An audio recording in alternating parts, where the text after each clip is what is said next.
ऐसी कृपा थी उनके ऊपर कि हम उसका वर्णन नहीं कर सकते। जीवन भी वस्तुतः वैसा ही था।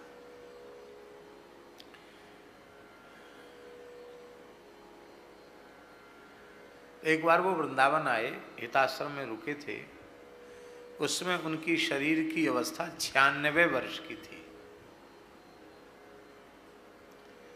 सहारे से चल पाते थे, रिक्शे में आना जाना करना पड़ता था। उस अवस्था में रिक्शे में बैठ के आना जाना भी कितना कठिन है। तो आते इसलिए थे कि महाराज जी का संग मिले। और भैया जी आप सोचिए, महाराज जी सुदामा कुटी से जहाँ वो ठहरते थे उनके पास 3 घंटे रुकते थे। कितने घंटे? कुछ वो कहते, कुछ महाराज जी कहते। इस तरह से सत्संग होता था। केवल 2 ही मूर्ति, बस, तीसरा नहीं। महाराज जी को किसी आवश्यक कार्य से बाहर जाना पड़ गया तो महाराज जी ने कहा, मोहन भाई हमको तो जाना पड़ेगा। रोने लग गए। बोले हमारा शरीर बहुत जर्जर हो गया, चलना फिरना होता नहीं है। हम केवल इस लोभ से वृंदावन में आते हैं कि आपका संग मिलेगा, आपका सत्संग मिलेगा, और आप जा रहे हैं।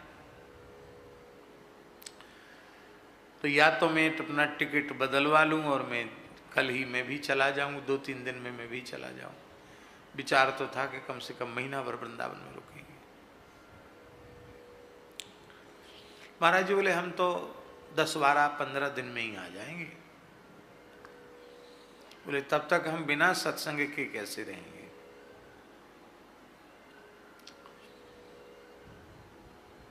तो हम महाराज जी के साथ गए थे। तो महाराज जी बोले, मोहन भाई आप दुखी ना हो, पंडित जी आपको सत्संग कराएंगे। कुछ आप सुना देना, कुछ ये सुना देंगे। तो उनको थोड़ा, तो हम हिताश्रम उनके पास जाते थे और कोई पुस्तक वाला सत्संग नहीं। वो कुछ कहते, कभी हम भागवत जी की, कभी भक्तमाल जी की कोई चर्चा करते, कभी वो भी चर्चा करते। तो मैंने एक वाक्य कहा उनसे, बहुत ध्यान से सुने, बड़ी अद्भुत चीज बता रहे हैं झा जी। मैंने उनसे एक वाक्य कहा झा जी से, मोहन भाई जी से, कि पूज्य श्री गुरुदेव भक्तमाली जी के संबंध में पंडित जी ने कहा कि परमात्मा का स्वरूप माया की उपाधियों से रहित है, निरुपाधिक है। इसलिए उनकी प्राप्ति के लिए जीव को निरुपाधिक ही होना पड़ता है। जब तक उपाधियों में आबद्ध रहेगा तब तक निरुपाधिक परमात्मा की प्राप्ति संभव नहीं। और जो निरुपाधिक हो गया वो वस्तुतः जीव कोटि में नहीं रहा, वो तो ब्रह्म कोटि में हो गया, भगवत कोटि में हो गया। तो मिश्री गुरु जी ने किसी प्रसंग में कहा था कि पूज्य श्री भक्तमाली जी महाराज जी वो निरुपाधिक कोटि के महात्मा हैं। बोले मेरे विश्वास से, मिश्री जी के शब्द थे, मेरे विश्वास से परमात्मा निरुपाधिक और परमात्मा को प्राप्त कर लेने वाले भी निरुपाधिक होते हैं। तो भगवत प्राप्त संतों का दर्शन भगवत दर्शन के तुल्य है। ये बात मैंने किसी प्रसंग में कही तो तुरंत मोहन भाई ने डायरी निकाली, पूरा लिखा वाक्य, और लिखने के बाद बोले कि इतना उत्तम वाक्य किसने कहा और वो कहाँ रहते हैं? तो मैंने कहा रंग जी के घेरा में रहते हैं, कटरा में, और उनका अमुक नाम है और मैं उनसे व्याकरण पढ़ता हूँ। उन्होंने डायरी में लिख लिया। हमें ये पता थोड़ी था कि वो पहुँच जाएंगे दूसरे दिन। वो रिक्शा में बैठकर पता पूछते हुए पहुँच गए। और अब गुरुजी को भी कुछ नहीं बताया था हमने। एक व्यक्ति का सहारा लेकर वहाँ तक पहुँचे, पहुँचकर बैठ गए। बोले महाराज, गुरुजी का नाम लेके बोले कि वो वही हैं मिश्री जी। गुरुजी बोले कि हाँ मैं ही हूँ। तो बोले मैं गुजरात से आया हूँ, बैस से हूँ। बैसों में पारीक होते ना, पारीक हूँ, बैस से हूँ। और आपके एक विचार को हमने आपके विद्यार्थी के द्वारा सुना, तो आपके दर्शन की इच्छा उत्पन्न हो गई, आपका दर्शन करने आए।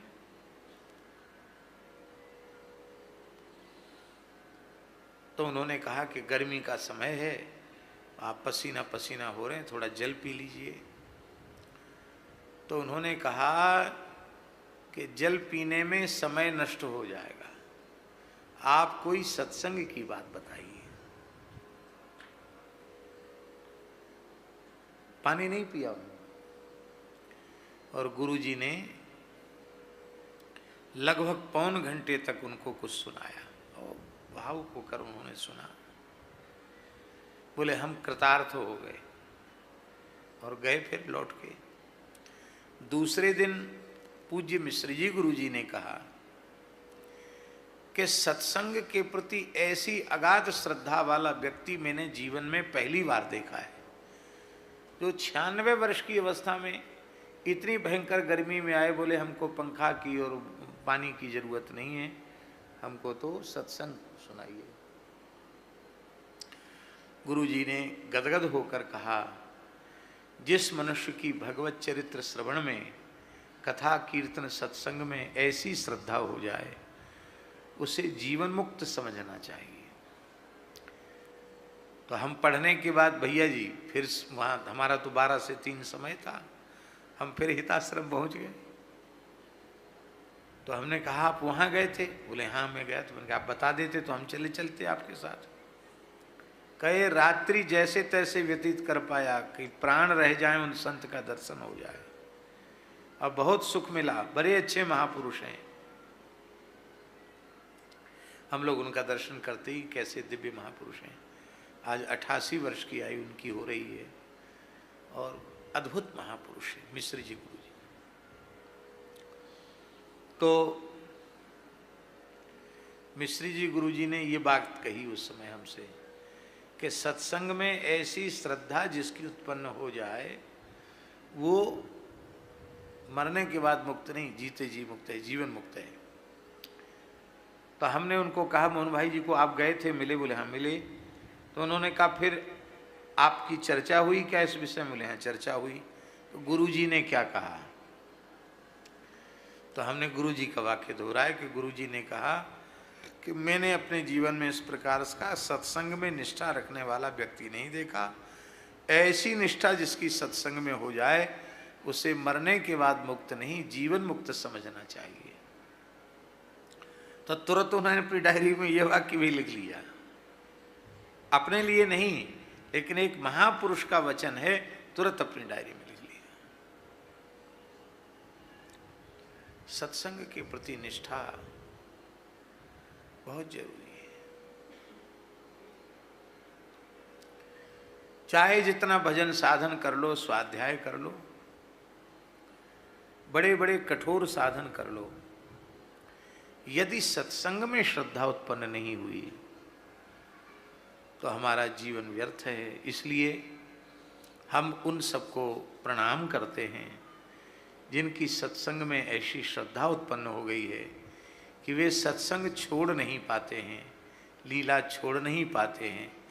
ऐसे नामरूप लीला रसिक, कथा रस रसिक सभी महानुभावों को हम अत्यंत श्रद्धापूर्वक प्रणाम करते हैं।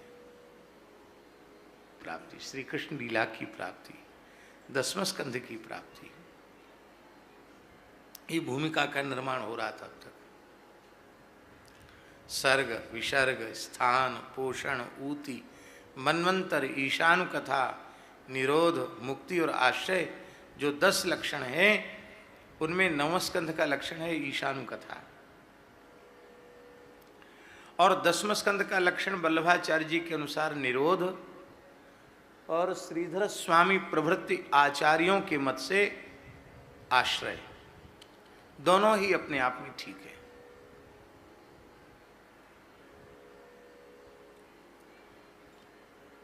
तो आश्रय लीला अथवा निरोध लीला के निरूपण को तो आपने 2-3 श्लोकों में कर दिया। वे 3 श्लोक आपने सुने, 3 श्लोक या 4 श्लोक जिनकी चर्चा हम कर चुके हैं। ये श्री कृष्ण चरित्र चतुश्लोकी है। जैसे एक श्लोकी शुक रामायण है, ये चतुश्लोकी श्रीमद् भागवत है, शुक भागवत है, ऐसा कृष्ण कथा है। 4 श्लोकों में संपूर्ण 10वां स्कंद पूर्वार्ध और उत्तरार्ध पूरी कृष्ण लीला है, आद्योपांत। तो जिसके श्रवण के लिए मैं इतना विह्वल हो रहा था कि एक एक पल की प्रतीक्षा कर रहा था कि कब 10वें स्कंध में भगवान की लीलाओं का आरंभ हो, और उस लीला को केवल 4 श्लोकों में या 2 ही श्लोकों में आपने कह दिया। इसको प्रियादासी ने अपने शब्दों में कहा, श्रवणहु करत लागी बाढ़ी कोटि गुनी प्यास है। अब तक श्रवण की पिपासा तो पहले से थी, पर अब वह श्रवण की प्यास करोड़ों गुनी बढ़ गई, अनंत गुणित बढ़ गई, और व्याकुलता इतनी बढ़ गई परीक्षित के भीतर कि उन्होंने कहा कि आपने 9वें स्कंध में सूर्यवंश चंद्रवंश का विस्तार पूर्वक वर्णन किया। ये बात सही नहीं है। सुखदेव जी ने विस्तार पूर्वक 9वें स्कंध में वंशानुचरित का वर्णन नहीं किया। क्यों नहीं कहा किया? हम सुखदेव जी के ही वचन बता रहे हैं आपको। सुखदेव जी क्या कह रहे हैं?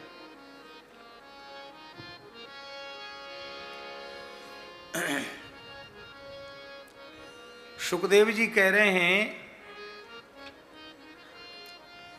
कि राजन, तुम जो श्रवण करना चाहते हो सूर्यवंश चंद्रवंश का, और तुम कह रहे हो तेषाम न पुण्य कीर्ति नाम सर्वेशाम वद विक्रमान, और उतना ही नहीं जाजी, ये भूता ये भविष्याश्च भवन्त्यद्यतनाश्च ये तेषाम न पुण्य कीर्ति नाम सर्वेशाम वद विक्रमान। वैवस्वत मनु के वंश में जो हो चुके हैं, इस समय जो विद्यमान हैं, अथवा आगे जो उत्पन्न होने वाले हैं, उन सब पवित्र कीर्ति पुरुषों का जो विक्रम है, पराक्रम है, चरित्र है, उसको आप विस्तार पूर्वक कहिए। ये संक्षेप वाली बात नहीं है। यहाँ सर्वेशाम वद विक्रमान, और श्रोता की जिज्ञासा के आशय को समझते हुए सुखदेव जी कह रहे हैं कि राजन, क्या पूछ रहे हो तुम? श्रूयताम मानवो वंशा प्राचुर्येण परंतप न शक्यते विस्तरतो वक्तुम वर्ष शतैरपि। आपको हमें पूरे सूर्यवंश चंद्रवंश का निरूपण करके सुनाना है, और सूर्यवंश चंद्रवंश में केवल सूर्यवंश का वर्णन में करने लगूं तो सैकड़ों वर्ष लग जाएंगे, फिर भी सूर्यवंश का वर्णन मैं नहीं कर पाऊंगा, चंद्रवंश का तो आरंभ ही नहीं हो पाएगा। तो इससे सिद्ध होता है इस वचन से, इन दोनों श्लोकों से, कि 9वें स्कंध में अत्यंत संक्षेप में ही वंशानुचरित है। पर परीक्षित क्या कह रहे हैं कि कथितो वंश विस्तारो, आपने विस्तार से सुनाया। ये कृष्ण कथा श्रवण की व्याकुलता इतनी अधिक जग गई है कि संक्षिप्त में कहे गए वंश विस्तार को उनको लगता बहुत लंबा सुना दिया। ऐसी चटपट सुना देते, अरे जैसे 4 श्लोकों में कृष्ण चरित्र सुना दिया, ऐसी 2-4 श्लोकों में वंश सुना देते और फिर प्रेम से कथा सुनाते। तो ऐसा आपने क्यों किया? भवता सोम सूर्ययोः। यद्यपि व्याकरण के अनुसार सोम शब्द का पूर्व निपात होगा तो सूर्य सोमयोः न बनकर सोम सूर्ययोः बनेगा, लेकिन यहाँ भाव यह है, भाव पक्ष में यह है कि वस्तुतः श्री सुखदेव जी ने पहले सूर्यवंश का निरूपण करके सुनाया है इसके पश्चात चंद्रवंश का निरूपण करके सुनाया है। किंतु परीक्षित को चंद्रवंशावतंस भगवान श्री कृष्ण के चरित्र का श्रवण ही परमाभीष्ट है, इसलिए विक्रम को भी उन्होंने बदल दिया। सूर्य सोमयो न कहकर सोम सूर्ययो कहा। आपने चंद्रवंश सूर्यवंश का विस्तार पूर्वक वर्णन किया। दोनों वंशों का चरितम परमाद्भुतम, बड़ा अद्भुत वर्णन किया। और आपने यदु जी का जब चंद्रवंश में निरूपण करते हुए कहा, तो उस समय आपने स्पष्ट शब्दों में कहा कि यदुवंश का वर्णन इतना महत्वपूर्ण है। वर्णयामि महापुण्यम सर्व पापहरम नृणाम यदोर्वंशम नरश्रुत्वा सर्व पापै प्रमुच्यते। यदुवंश का श्रवण करके मनुष्य संपूर्ण पापों से मुक्त हो जाता है, क्योंकि भगवान नराकृति में इसी पवित्र वंश में भगवान ने अवतार लिया है, भगवान प्रकट भये हैं। और इतना पवित्र वंश, जिस वंश के श्रवण मात्र से सर्व पापहरम नृणाम, मनुष्य के संपूर्ण पापों का हरण हो जाए, ऐसा महापुण्यजनक जिसके वंश के श्रवण मात्र से जीव संपूर्ण पापों से मुक्त हो जाए, वो कितने बड़े धर्मनिष्ठ होंगे यदु जी। इसलिए कहा यदोश्च धर्मशीलस्य नितराम धर्मशीलस्य। हाँ, यदु जी यहां सुखदेव जी का संबोधन है मुनि सत्तम। तम प्रत्यय कहां होता है? अतिशायने तम विष्ठनऊ, पाणिनि जी का सूत्र है। अतिशायन अर्थ में तम और इष्टन प्रत्यय होते हैं। तो सत, सत्तर और सत्तम, मुनि सत, मुनि सत्तर और मुनि सत्तम। मुनि सत्तम का अर्थ है कि वर्तमान काल में धरती पर जितने मुनि हैं, मुनित्व को प्राप्त महानुभाव हैं, उनमें हे गुरुदेव श्री सुखदेव जी महाराज आप सर्वोपरि हैं, आप मुनि सत्तम हैं। मुनि किसको कहते हैं?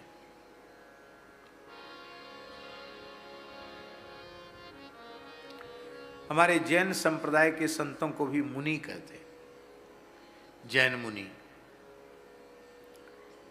और मुनि शब्द का अर्थ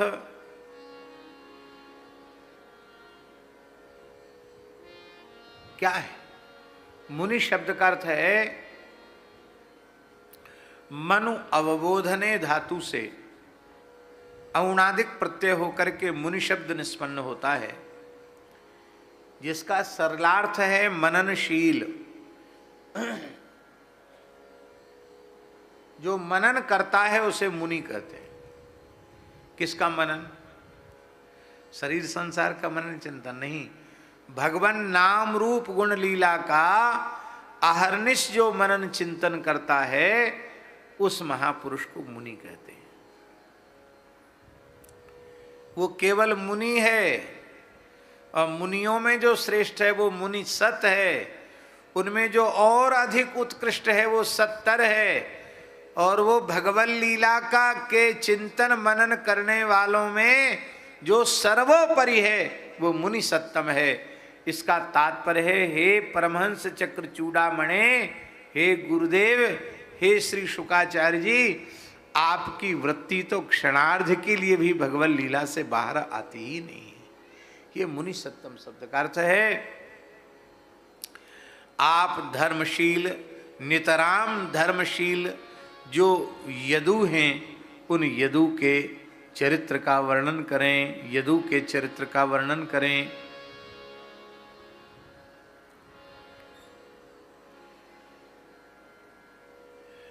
यहां धर्मात्मा नहीं कहा, धर्मनिष्ठ नहीं कहा, यहां धर्मशील कहा। धार्मिक होना, धर्मात्मा होना, धर्मनिष्ठ होना अलग बात है, और धर्मशील होना ये अलग बात है। धर्मशील उसको कहते हैं जिसकी स्वाभाविक वृत्ति धर्माचरण की हो गई हो, वो धर्मशील है। किसी भी मनुष्य की स्वाभाविक वृत्ति धर्माचरण की नहीं होती। किसी भी में हम अपने को ले रहे हैं, हमारे जैसे लोगों की पवित्र संग मिल जाए तो उतनी देर के लिए पवित्र वृत्ति होती है, और अपवित्र लोगों का संग मिल जाए तो चित्त उनकी कुसंस्कारों से चित्त प्रभावित होता है, वृत्ति बहिर्मुख हो जाती है।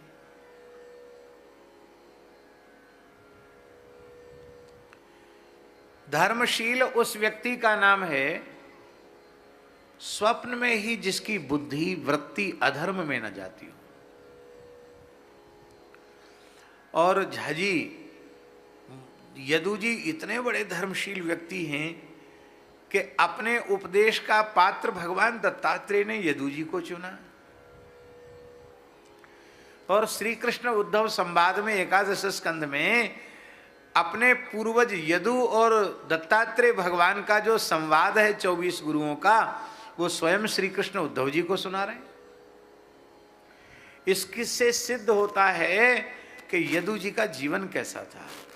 वे केवल सामान्य धर्म का आचरण करने का स्वभाव ही उनका नहीं था, वे धर्मशील ही नहीं, वे परम धर्मशील थे। इसका अर्थ है भागवत धर्म का आचरण करने का भी उनका सहज स्वभाव बन गया था। हैं?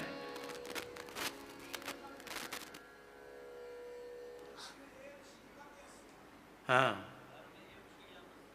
धर्म एवं शीलम यस्य, धर्म ही है शील जिसका, स्वाभाविक वृत्ति, उसको धर्मशील कहते हैं।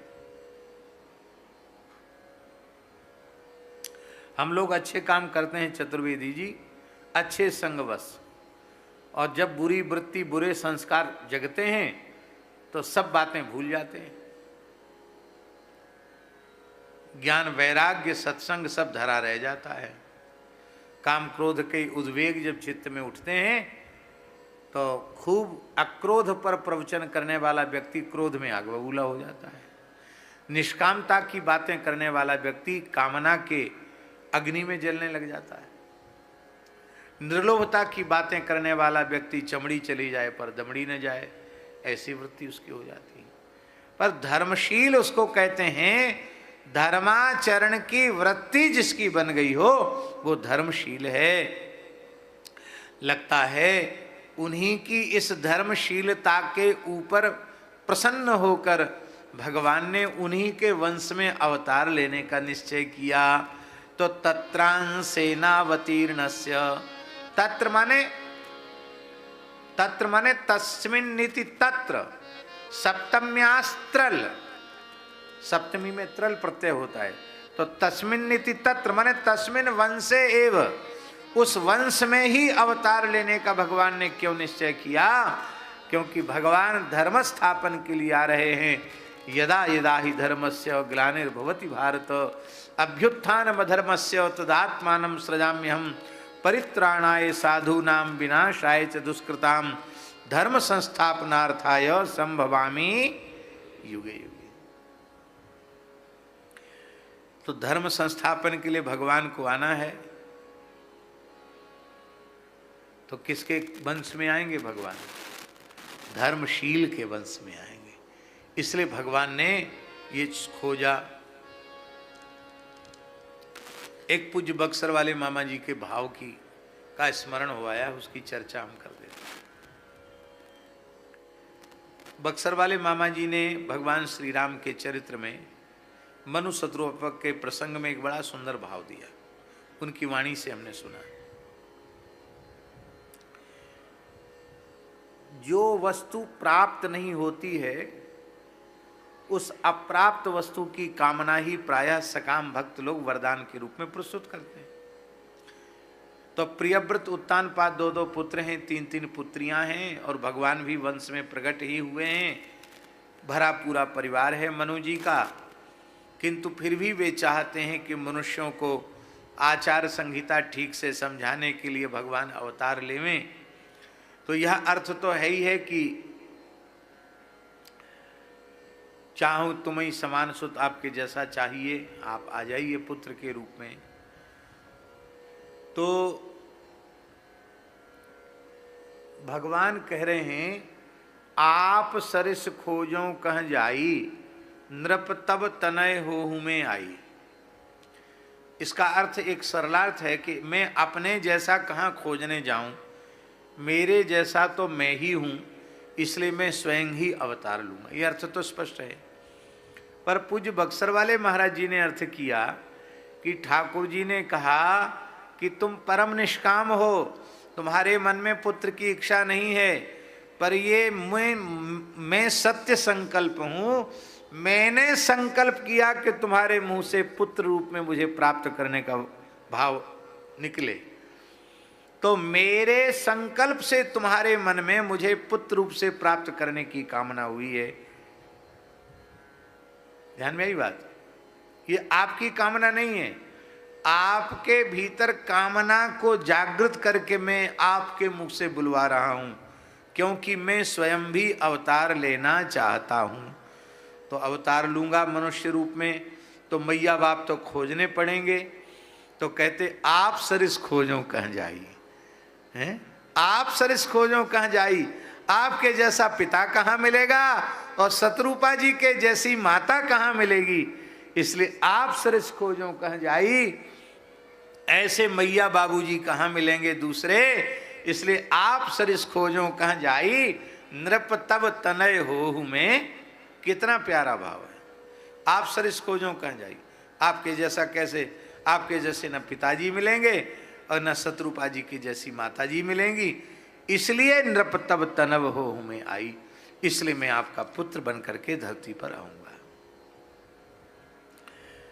तो इस प्रकरण में भी वही समझो कि इस वंश के जैसा दूसरा वंश मिला नहीं, इसलिए ठाकुर जी ने यदु जी को भी कहा आप सरिस खोजों कहाँ जाई, आपके जैसा वंश कहाँ मिलेगा, इसलिए यदुवंश में ही मैं अवतार लूंगा।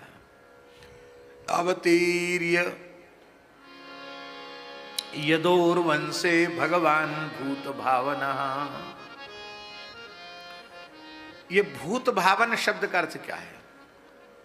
भूत भावन का अर्थ है समस्त प्राणियों को जीवन दान देने वाले। भूतान भावयति भावना,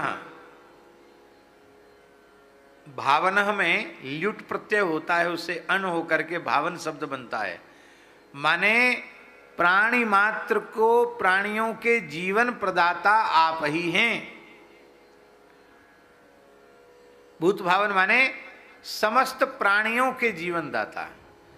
हम तो कहते प्राणियों के ही नहीं, जो जड़ प्रकृति के रूप में दिखाई पड़ रहे हैं उनकी जो स्थिति है, उनकी स्थिति का मूल भी परमात्मा है।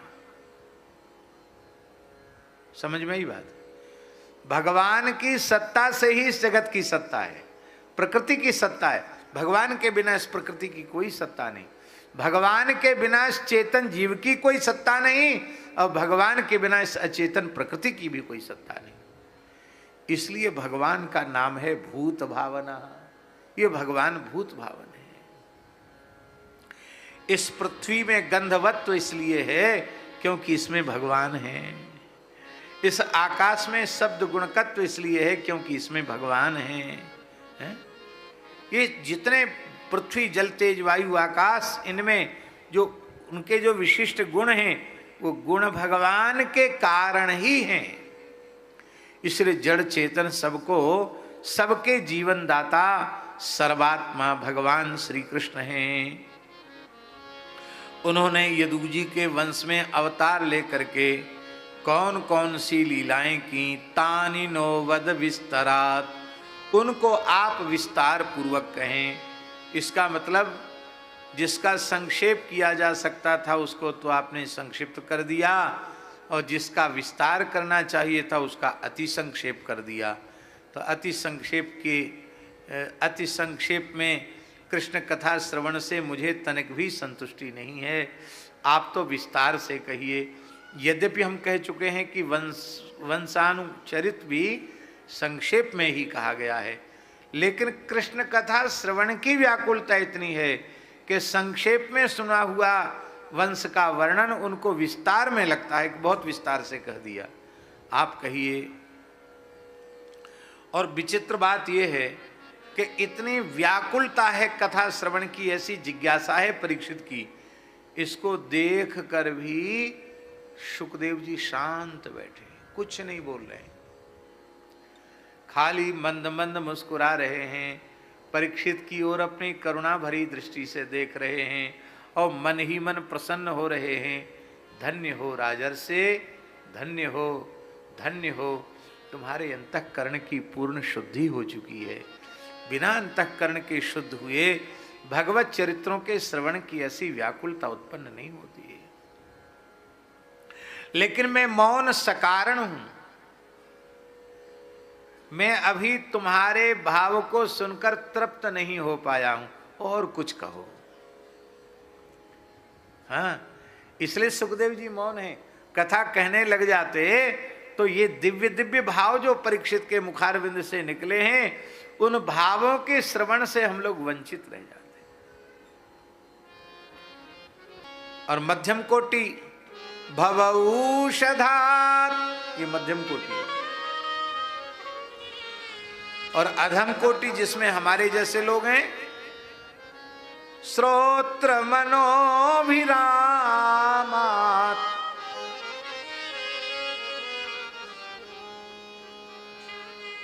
उत्तम कोटि के चतुर्वेदी जी वे हैं जो निवृत्त तर्ष हो चुके हैं। निवृत्त तर्ष किसको कहते हैं? मुक्तात्माओं को। बंधन किस बात का है पहले ये बताओ? बंधन तो है ही नहीं। क्यों बंधन नहीं?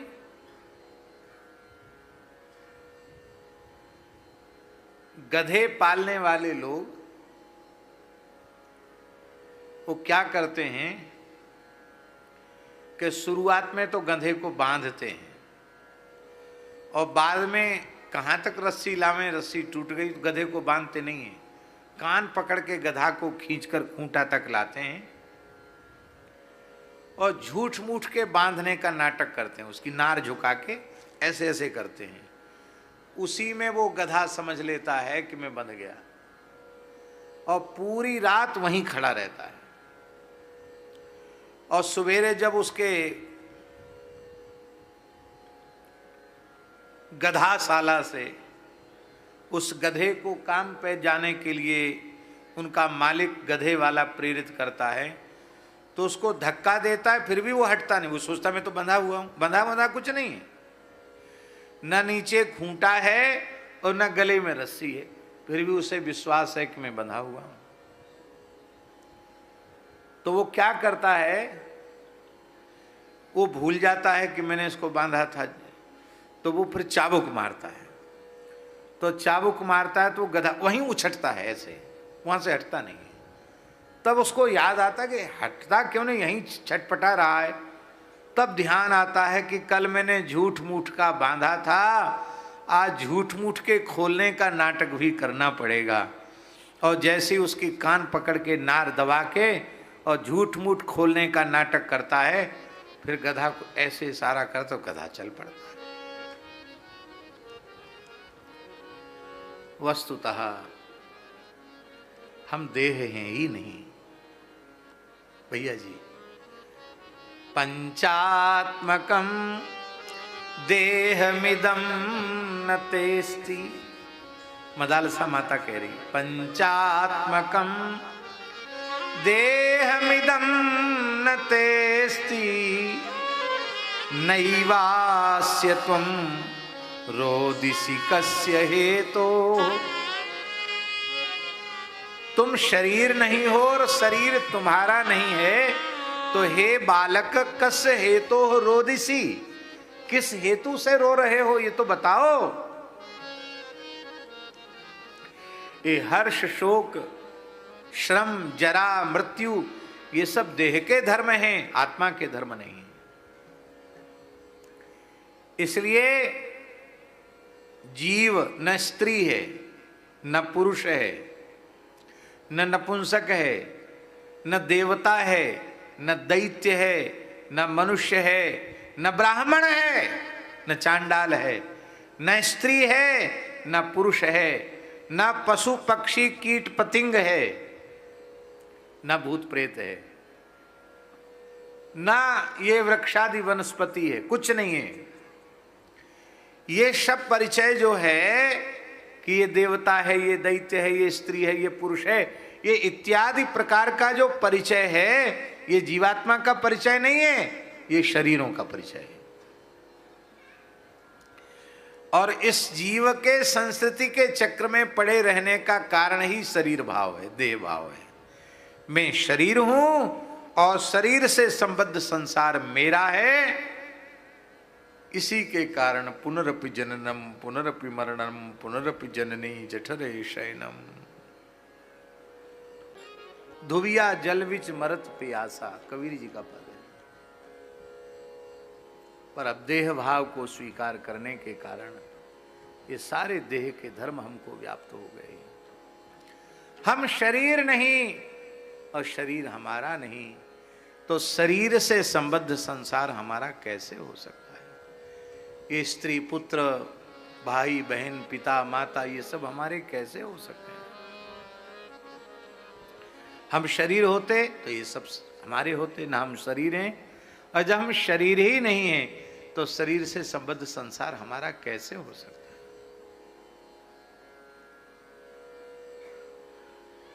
तब प्रश्न उठा, भैया जी जब शरीर हम नहीं हैं और शरीर से संबद्ध संसार हमारा नहीं है, तो ये भगवान ने ये व्याधि काहे को लगाई दी हम सबके पीछे पीछे, शरीर संसार की व्याधि?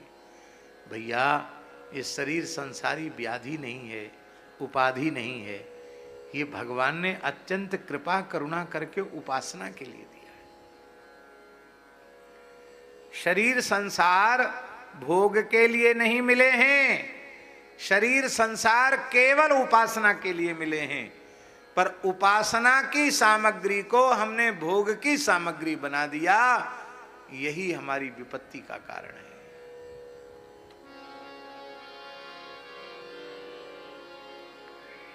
तो क्या हम भोग न करें?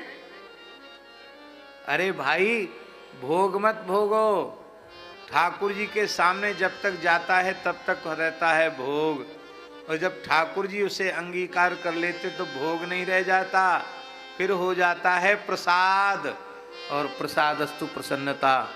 भोग ठाकुर जी के लिए है, उसको तुम खुद भोगोगे तो बंधन में पड़ जाओगे।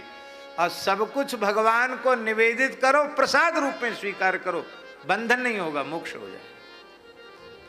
अब कहाँ रहा बंधन? ये सब भगवान की उपासना की वस्तु है।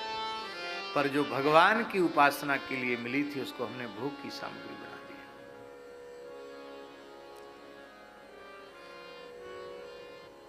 कुछ करना नहीं है भैया जी, ये रहस्य केवल भीतर से समझ में आ जाए, पक्का बैठ जाए भीतर, इतने मात्र से जीवन मुक्त हो जाता है। और जीवन मुक्त का लक्षण यह है निवृत्त तर्ष। निवृत्त तर्ष माने होता है लौकिक पारलौकिक भोगों को भोगने की, उनके संग्रह की, उनके बटोरने की इच्छा का सर्वथा अभाव उसके चित्त से हो जाता है।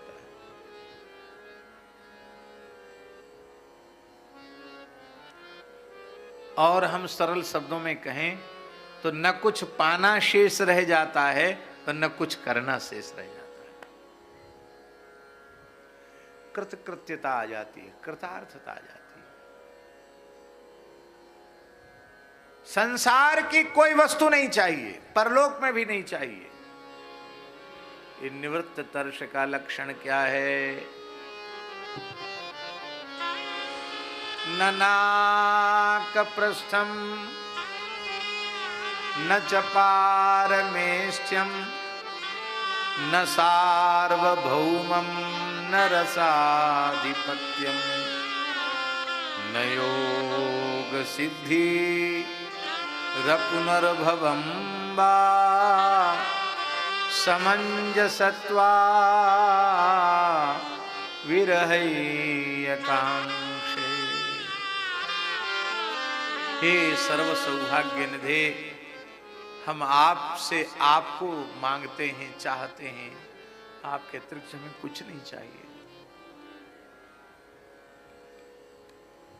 अब कछुनाथ न चाहिए बोले, किसी वस्तु की इच्छा न रह जाए, कुछ नहीं चाहिए। जब तक कुछ चाहिए तब तक भगवान मिलने में कसर है, जब कुछ नहीं चाहिए तो भगवान मिलेंगे। कुछ नहीं चाहिए तो कुछ नहीं चाहिए तो बाकी कौन रहा, कौन बच के रहा? भगवान। हम आपको एकदम सत्य बोल रहे हैं। मात्र 22 वर्ष की आयु में परम श्रद्धेय सेठ श्री जयदयाल गोयनका जी को भगवान नारायण के चतुर्भुज स्वरूप का दर्शन हुआ। वो कुछ नहीं करते थे। श्री मंगलनाथ जी नाम के सिद्ध संत थे, नाथ संप्रदाय के। उनका दर्शन करके उनके मन में बहुत भावना जगी और वे राम नाम का जप करने लगे। मात्र 22 वर्ष की अवस्था थी, चूरू में ही थे अपनी हवेली में, और उसी समय भगवान ने प्रकट होकर उनको दर्शन दिया। शेठ जी ने पूछा कि प्रभु, मैंने तो आपके दर्शन की भी कामना नहीं की, आप क्यों रीझ कर आए? तो भगवान ने उनको उत्तर दिया कि सेठ जी, तुम्हारी निष्कामता पर न्योछावर होकर हम आए।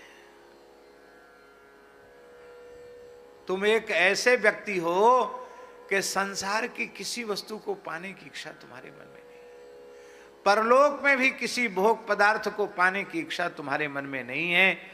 तुम्हारी इस सहज निष्कामता पर रीझ करके मैं तुम्हें दर्शन देने आया हूं। गीता प्रेस के संस्थापक जयदयाल जी के जीवन की सत्य घटना है। पूर्ण निष्काम हो जाए, भगवान सामने आ जाएंगे। इसको कहते निवृत्त तर्ष। और ये पूर्ण निष्कामता कैसे आएगी?